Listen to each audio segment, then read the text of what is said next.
Hello friends, ओम श्री गणेशाय नमः। आप सभी का हमारे यूट्यूब चैनल पे हार्दिक स्वागत है। पिछली वीडियो में हमने बात की थी दशा माता व्रत की पहली कथा के बारे में। अब आइए जानते हैं दशा माता व्रत की दूसरी कथा। एक घर में सास बहू रहती थी। बहू का पति परदेश में गया था। एक दिन सास ने बहू से गांव में से आग लाकर भोजन पकाने को कहा। बहू गांव में से आग लाने गई, पर किसी ने भी उसे आग नहीं दी और सभी ने कहा कि जब तक दशा माता की पूजा नहीं हो जाती तब तक आग नहीं मिलेगी। बेचारी बहू खाली हाथ घर लौट आई। उसने सास को बताया कि गांव भर में आज दशा माता की पूजा है, इसलिए कोई आग नहीं दे रहा है। शाम हो जाने पर सास आग लेने गांव में गई तो स्त्रियों ने उसे आराम से बैठाया और कहा कि सुबह तुम्हारी बहू आग लेने आई थी, परंतु हमारे यहाँ पूजा नहीं हुई थी, इसलिए आग नहीं दे सकी। सास आग लेकर अपने घर पहुंची ही थी कि एक आदमी बछड़ा लिए आया और उसके पीछे एक गाय भी थी। स्त्री ने उससे पूछा कि यह गाय का पहला बच्चा है क्या? आदमी ने उत्तर दिया हाँ। उसने फिर उससे पूछा कि बछड़ा है या बछिया? उसने जवाब दिया कि बछड़ा है। सास ने घर जाकर बहू से कहा, आओ हम दोनों भी दशा माता का डोरा लें और व्रत करें। दोनों सास बहू ने डोरा लिया। सवेरे से व्रत प्रारंभ किया।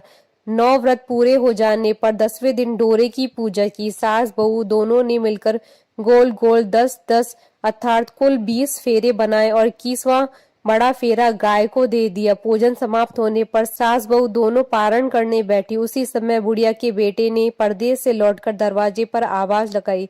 आवाज सुनकर माँ ने सोचा कि क्या हुआ। थोड़ी देर बेटा दरवाजे पर ही खड़ा रह जाएगा, मैं पारण करने के बाद दरवाजा खोलूंगी। इधर बहू ने आवाज सुनी तो उसे रुकने का साहस नहीं हुआ। अपनी थाली का अन्न इधर उधर करके झट से पानी पीकर उठ गई। उसने जाकर दरवाजा खोला। पति ने उससे पूछा कि अम्मा कहाँ है? बहू ने उत्तर दिया, वह तो अभी पारण कर रही है। तब पति बोला, मैं तुम्हारे हाथ का जल भी नहीं पीऊंगा, क्योंकि मैं 12 बरस से घर आया हूँ।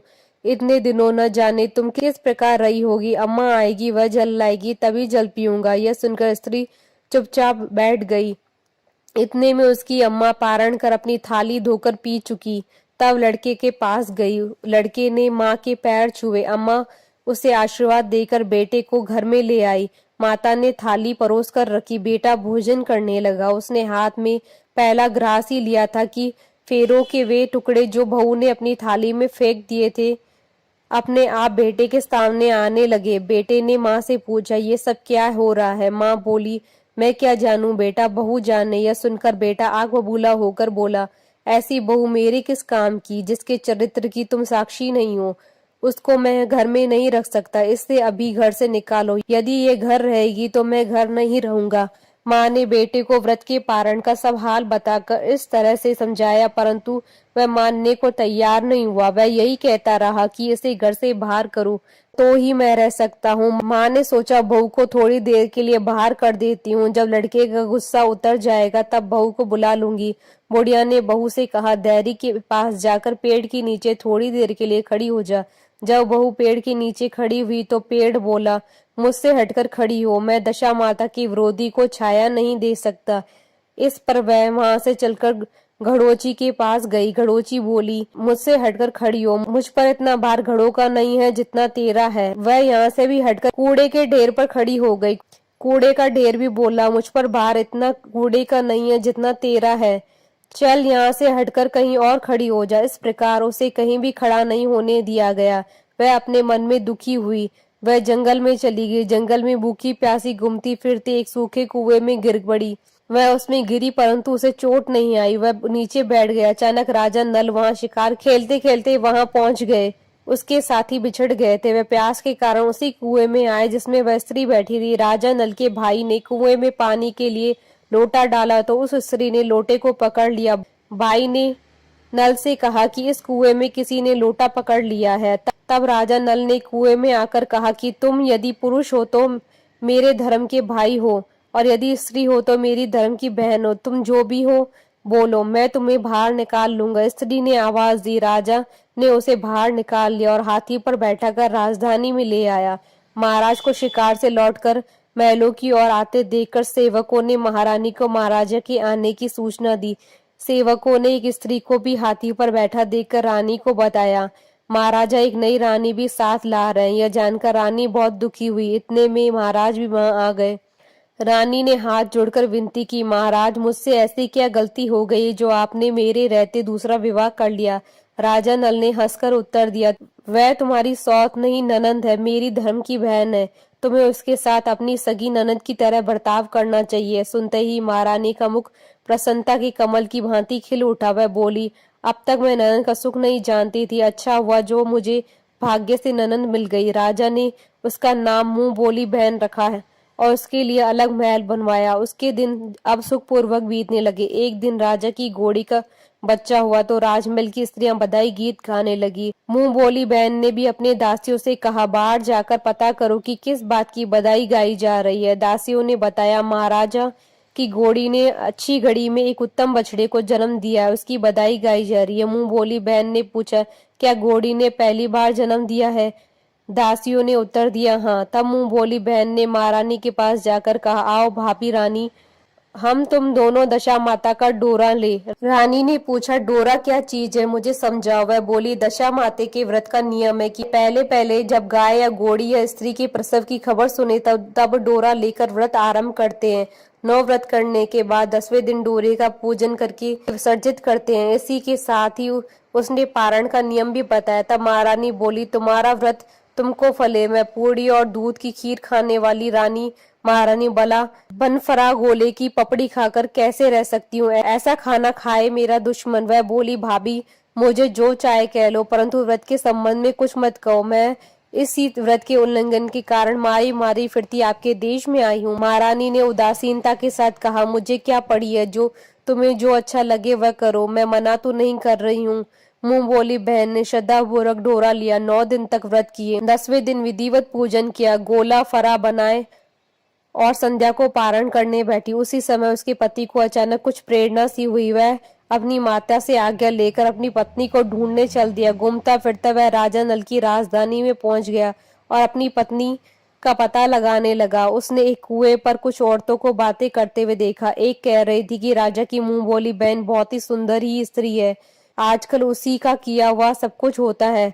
दूसरी स्त्री बोली, वह सुंदर होने के साथ साथ धर्मात्मा भी है, जब से आई है तभी से उसने सदाव्रत खोल रखा है, उसके दरवाजे से कोई भी व्यक्ति खाली नहीं लौटता है। तीसरी स्त्री बोली, जब वह जैसी धर्मात्मा है वैसी सदाचारणी भी है। चौथी स्त्री बोली, वह सदाचारणी और सर्वप्रिय है, सारी प्रजा उससे खुश है। पांचवी स्त्री बोली, यह सब तो सही है, परंतु तो अब तक यह पता नहीं चला कि वह कौन है और कहाँ की रहने वाली है। उन औरतों की बात सुनकर वह साधु की वेश में राजा नल की मुंह बोली बहन के महल के द्वार पर जा पहुंचा। वहां उसने भिक्षा के लिए आवाज लगाई तो द्वारपाल उसे भिक्षा देने लगा। उसने द्वारपाल के हाथों से भिक्षा लेने से मना कर दिया। बोला, भिक्षा देने वाली स्वामिनी के हाथों से भिक्षा ग्रहण करूंगा, नहीं तो अपने रास्ते चला। तब द्वारपाल ने उससे कहा, इस समय वह दशा माता का व्रत करके पारण कर रही है, पारण समाप्त होने के बाद ही वह तुमको भिक्षा दे सकती हैं, तब तक तुम इंतजार करो। वह चुपचाप बैठकर इंतजार करने लगा। पारण कर लेने के बाद वह मुट्ठी भर मोती लेकर आई, परंतु सामने अपने पति को पल्ला फैलाए देखकर वह मुस्कुराती हुई लौट गई। दोनों ने एक दूसरे को पहचान लिया था। महारानी ने मुंह बोली ननद को मुस्कुराते हुए कहा, जब से तुम आई हो आज तक मैंने तुम्हें मुस्कुराते नहीं देखा, आज साधु को देखकर हंसने का क्या कारण है? मुंह बोली बहन ने उत्तर दिया कि वह साधु हमारे घर का है। रानी ने पूछा, तब वह ऐसे क्यों आया है? उसने कहा, वह अभी मेरा पता लगाने आया है। महारानी ने राजा नल से कहा, तुम्हारी मुंह बोली बहन के घर के लोग आए हैं। राजा ने कहा, उनसे कह दो कि अभी यहाँ से घर जाकर वहां से हमारी हैसियत से आए, तब मैं अपनी बहन की विदाई करूंगा। राजा नल की मुंह बोली बहन का पति घर जाकर अपनी माँ से बोला, तुम्हारी बहू राजा नल के यहाँ उसकी बहन बनकर रह रही है, वह रोज सदाव्रत करती है और नियम धर्म से दिन बिताती है। तब उसकी माता ने उसे आज्ञा दी, बहू को ले आओ। वह ढोली पीनस बाजे गाजे कहार आदि के साथ यथाचित सज धज कर राजा नल की राजधानी को चल दिया। राजा ने उसको यथाचित आदर सत्कार दिया और कुछ दिन मेहमानी में रखकर विधि पूर्वक बहन की विदाई की। जब वह महल के बाहर निकल चलने लगी तो महल भी उसके पीछे पीछे चलने लगा। तब महारानी बोली, ननद जी तुम चली और मेरा महल भी ले चली, जरा पीछे मुड़कर देखती जाओ। जो ही उसने मुड़कर पीछे की ओर देखा तो राजा का संपूर्ण राजसी वैभव अचानक लुप्त हो गया। राजा की मुंह बोली बहन तो अपने पति के साथ आनंद से रहने लगी, परंतु राजा नल और रानी का यह हाल हो गया कि वे दोनों कमरी कतरी ओढ़े फिरने लगे। उसके भोजनालय में पत्ते खड़खड़ाने लगे। राजा नल ने रानी से कहा, अब हमें यहाँ से कहीं दूसरी जगह चले जाना चाहिए। रानी पतिव्रता स्त्री थी, उसने राजा की आज्ञा मान ली। चलते चलते वे गांव के पास पहुंचे। वहां पर बेरी के पेड़ पर बेर लगे हुए थे। राजा रानी दोनों भूखे थे। उन्होंने बेरों को उठाया तो बेर लोहे के हो गए। इस प्रकार राजा रानी जिस वस्तु को भी हाथ लगाते हुए कंकड़ पत्थर में बदल जाती थी। इतने पर भी राजा रानी आगे बढ़ते गए। रास्ते में उन्हें एक व्यापारी मिला। व्यापारी ने राजा रानी को पहचान लिया। उसने राजा रानी के भोजन के लिए सेर भर आटा दे दिया। वे आटा लेकर नदी किनारे गए। वहां रानी भोजन बनाने लगी और राजा नल स्नान करने चले गए। उस नदी में मछुआरे मछलियां पकड़ रहे थे। मछुआरों ने राजा को 4 मछलियां दी। रानी ने मछलियां भूनकर रोटियां बना ली। राजा नल भोजन करने बैठे तो रोटियां ईंट में परिवर्तित हो गई और मछलियां उछलकर नदी में चली गई। वहां से चलकर राजा रानी अपनी मुंह बोली बहन के यहाँ है। बहन को जब पता चला कि भाई भाभी आए तो उसने सेवकों से पूछा कैसे आए हैं। सेवकों ने कहा भिखारियों के हाल में आए। यह सुनकर उसे बड़ी लज्जा हुई। उसने राजा रानी को एक कुम्हार के यहाँ ठहरा दिया। शाम को थाल सजाकर बहन स्वयं भाभी से मिलने कुम्हार के घर गई। उसने भाभी के सामने थाल रखा तो भाभी ने कहा इस थाल में जो कुछ भी है उसे कुम्हार के चक्के के नीचे रख दो और चली जाओ। ननद थाल का सामान चक्के के नीचे रखकर चली गई। थोड़ी देर में राजा ने आकर रानी से पूछा, कहो बहन आई थी, क्या लाई थी? रानी ने कहा आई तो थी पर जो कुछ भी लाई थी मैंने इस चक्की के नीचे रखवा दिया। राजा ने वहां देखा तो वहां कंकड़ पत्थरों के सिवा कुछ भी नहीं था। राजा को समझते देर नहीं लगी कि यह सब बुरी दशा के कारण है। भला वह मेरे लिए कंकड़ पत्थर क्यों लाएगी? अब राजा रानी वहां से चलकर अपने मित्र के घर गए। मित्र को लोगों से पता चला तो उसने पूछा कैसे आना हुआ है? उन्होंने उत्तर दिया भिखारियों के हाल में आए। मित्र ने दुखी होकर कहा कोई बात नहीं है, जैसे आए हैं वैसे आए हैं, आखिर मित्र हैं, उन्हें महल में ले आओ। मित्र ने उन दोनों का स्वागत किया, स्वादिष्ट भोजन कराया। एक कमरे में उनके लिए अलग से पलंग बिछवा दिए। उस कमरे में एक खूंटी पर नौलखा हार टंगा था। आधी रात के समय राजा सो गए परंतु रानी जाग रही थी। रानी ने देखा कि हार वाली खूंटी के पास दीवार में एक मोर का चित्र बना हुआ है। मोर धीरे धीरे हार को निगल रहा है। राजा ने रानी को जगाकर वह दृश्य दिखाया। राजा ने सोचा यहाँ से चुपचाप भाग चलना चाहिए, नहीं तो सवेरे चोरी का कलंक लगेगा। तब मित्रों को क्या मुख दिखाएंगे। बेचारे राजा रानी उठकर जंगल की तरफ चले गए। दोनों चलते चलते एक दूसरे राजा की राजधानी में पहुंच गए। वहां अतिथि और भिक्षुओं का सदाव्रत किया जाता था। वे दोनों भी सदाव्रत लेने गए परंतु उस समय सदाव्रत बंद हो चुका था। वहां के अधिकारियों ने कहा कि यह लोग न जाने कहाँ के अभागे आए हैं कि इन्हें देने के लिए कुछ भी नहीं बचा, फिर भी उन्हें एक मुट्ठी चने दे दो। उन्होंने इस प्रकार से अनादर और कड़वी बातों सहित दान लेना अस्वीकार कर लिया। वे दानाध्यक्ष की निंदा करते हुए बोली कि ऐसी कंजूसी तो सदाव्रत देने के नाम पे क्यों करता है। दानाध्यक्ष बोला यह तो बड़ा घमंडी भिक्षुक लगता है, भीख भी मांगता है और गाली भी देता है, इनको हवालात में डाल दो। इस प्रकार दोनों को एक कोठरी में बंद कर दिया गया। एक एक मुट्ठी चने दोनों को खाने के लिए मिलने लगे। जिस कोठरी में राजा रानी को बंद किया गया था उसी के पास आम का रास्ता था। एक जमादारनी राजा की गुड़साल साफ कर रही थी, उसी रास्ते से निकला करती थी। एक दिन वह बहुत देर से निकली। रानी उससे पूछने लगी कि आज तुम्हें देर कैसे हो गई। वह बोली कि आज राजा की घोड़ी को बछड़ा हुआ है, उसकी टहल में देर हो गई। रानी ने पूछा घोड़ी का पहला प्रसव है क्या? जमादारनी ने बताया पहली बार। रानी ने फिर पूछा बछड़ा हुआ या बछड़ी? जमादारनी ने कहा अब बहुत अच्छा बछड़ा हुआ है। यह सुनकर रानी ने राजा से कहा एक बार मैंने तुम्हारी मुंह भोली बहन के डोरे का अनादर किया था, उसी दिन से हमारी दशा बदल गई। मैं आज दशा माता का डोरा लेना चाहती हूँ। राजा ने कहा परंतु यह पूजा की सामग्री कहाँ से आएगी, उसकी नियम धर्म का पालन कैसे होगा? रानी ने उत्तर दिया कि दशा माता ही सब कुछ करेगी, मैं तो उन्हीं के नाम लेकर डोरा लेती हूँ, फिर जो होगा देखा जाएगा। रानी ने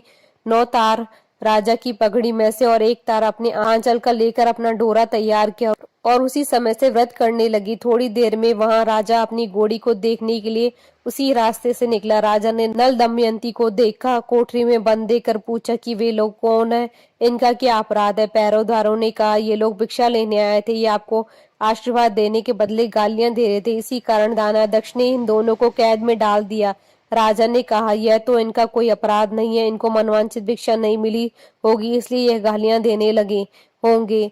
इनको संतुष्ट करना चाहिए था, ना कि कैद में डाल देना चाहिए था। इनको अभी रिहा करो। राजा की आज्ञा से उसी समय दोनों को कोठरी से बाहर निकाला गया। राजा उनके पांव में पद्म और माथे पर चंद्रमा देखकर पहचान गया, यह तो राजा नल और रानी दमयंती है। इस पर उसने दोनों हाथों से हाथ जोड़कर क्षमा मांगी और हाथी पर बैठाकर अपने महल में ले गए। कुछ दिन तक राजा के यहाँ रहकर उन दोनों ने पूरे राशि ठाट के साथ अपनी राजधानी की ओर प्रस्थान किया। रास्ते में वे पहले अपने मित्र के यहाँ आए। मित्र ने राजा नल की आने की खबर सुनकर लोगों से पूछा, मित्र आए तो कैसे आए हैं? लोगों ने कहा, अब की बार तो राशि ठाट बाट के साथ हाथी घोड़े पर डंका निशान पालकी पीनस व फौज को साथ लेकर आए हैं। मित्र ने कहा, अच्छी बात है, आने दो। मेरे लिए तो जैसे तब थे वैसे अब भी हैं, आखिर है तो मित्र ही। राजा रानी मित्र के महल में गए। मित्र ने उनको आदर सत्कार के साथ उसी स्थान पर ठहराया जिस स्थान पर पहले ठहराया था। आधी रात के समय जब राजा सो रहे थे और रानी पैर दबा रही थी, तब रानी ने देखा कि मोर का चित्र जो पहले हार को निगल रहा था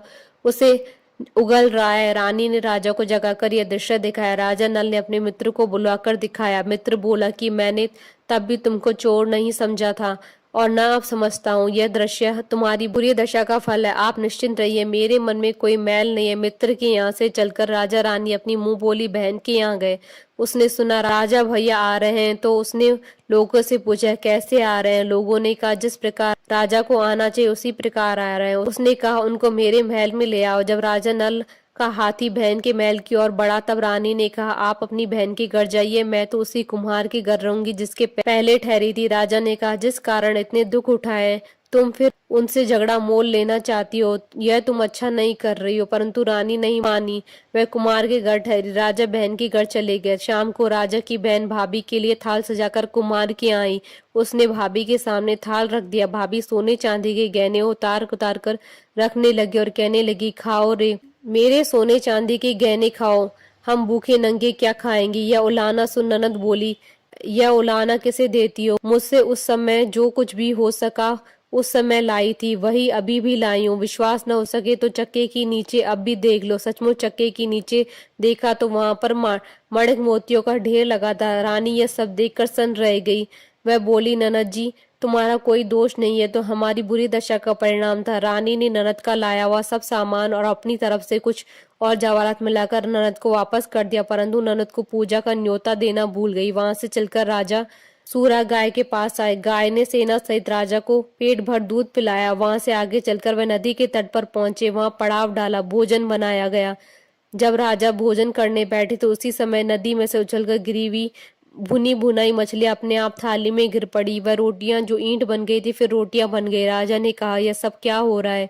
कुछ समझ में नहीं आता है। रानी ने बताया कि ये रोटियां और मछलियां वे ही हैं जो उस दिन हमें नसीब नहीं हुई थी। मैं यदि आपसे उस समय कहती तो तली हुई मछलियां जल में उछल गई थी और रोटियां ईंट बन गई, तो आप कदापि इस सच को नहीं, इसी कारण मुझे बहाना बनाना पड़ा। अब राजा रानी अपनी राजधानी की ओर आगे बढ़े। जब राजा की फौज अपनी राजधानी के समीप पहुंची तो वहां के लोगों ने समझा कि दूसरे राजा ने राजधानी पर आक्रमण कर दिया। वे घबरा गए। वहां के लोग नजराना लेकर राजा से मिलने गांव के बाहर आए, परंतु यह क्या, यह तो अपने राजा हैं। लोगों का प्रसन्नता का ठिकाना न रहा। वे श्रद्धा भक्ति के साथ महाराज के आगे चल कर उनके महल को ले गए।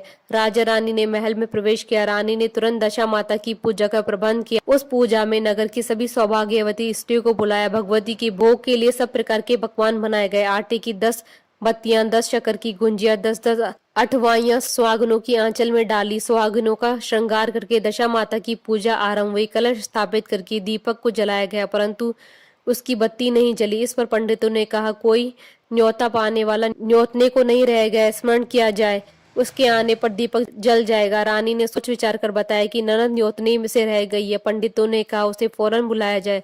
राजा ने अपना दुरदगामी रथ भेजकर अपनी मुंह भोली बहन को बुलवाया। उसके आते ही कलश का मणिक दीपक प्रज्वलित हो गया। बड़ी धूमधाम से पूजा की गई। अंत में सुहागनों को भोजन कराकर विदा किया। उसी समय राजा ने राज्य में आज्ञा जारी की कि मेरी प्रजा के लोग दशा माता का व्रत किया करे। भगवती माता ने जिस प्रकार राजा नल के दिन फेरे उसी प्रकार सबके दिन फेरे। बोलिए दशा माता की जय। आशा करती हूँ कि आपको दशा माता व्रत की दूसरी कथा का ये वीडियो पसंद आया होगा, तो आप इस वीडियो को अधिक से अधिक लाइक और शेयर कीजिएगा ताकि सभी भक्तों को इस वीडियो का लाभ प्राप्त हो सके। आप हमारे चैनल को सब्सक्राइब जरूर कीजिएगा अगर अब तक नहीं किया है, तो ताकि आप और हम कनेक्टेड रहें।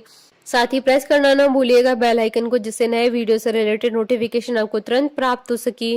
ओम श्री गणेशाय नमः।